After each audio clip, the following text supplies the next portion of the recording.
بسم اللہ الرحمن الرحیم۔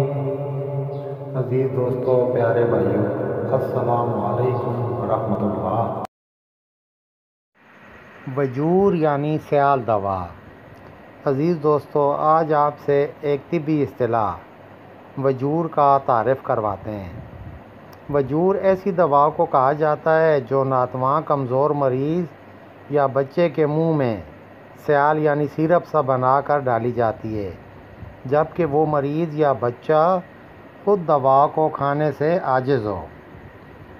وجور کے چند اہم نسخہ جات درج ذیل ہیں۔ وجور ام الصبیان، یہ بچوں کے مرض ام الصبیان جسے جموگا یا بچوں کی مرگی بھی کہتے ہیں، اس میں بہت مفید ہے۔ نسخہ: جنب دستر، کندر، صبر زرد، تینوں برابر وزن پیس کر عرق سونف سے بقدر دانہ مونگ گولیاں بنا لیں۔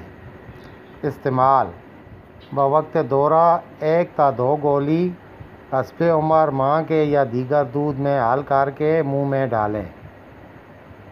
وجور ڈبہ اطفال، بچوں کے مرض ڈبہ جسے پسلی چلنا بھی کہتے ہیں، اس میں بہت مفید ہے۔ نسخہ: تخم ستیا ناسی، عصارہ ریون، برابر وزن پیس کر مونگ برابر گولیاں بنا لیں۔ استعمال: 1 تا 2 گولی حسب عمر ماں کے یا دیگر دودھ میں حل کر کے دیں۔ بچے کو 1 کے یا 10 آ کر آرام آ جاتا ہے۔ وجور غشی یا بیہوشی، غشی میں یہ وجور بہت مفید اور سریع التاثیر ہے۔ نسخہ: مشک یعنی کستوری اور عنبر 2 رتی عرق گلاب میں حل کر کے بحالت بیہوشی چمچ سے حلق میں ٹپکائیں۔ اگر مرض ہضم یا کسی اور وجہ سے زہریلے مواد کا اثر دل دماغ پر ہو جس سے غشی طاری ہوئی ہو تو اس نسخہ میں 2-3 رتی نارجیل دریائی بھی ڈال دیں، انشاءاللہ آرام ہوگا۔ اللہ کریم سب کو شفا نصیب فرمائے۔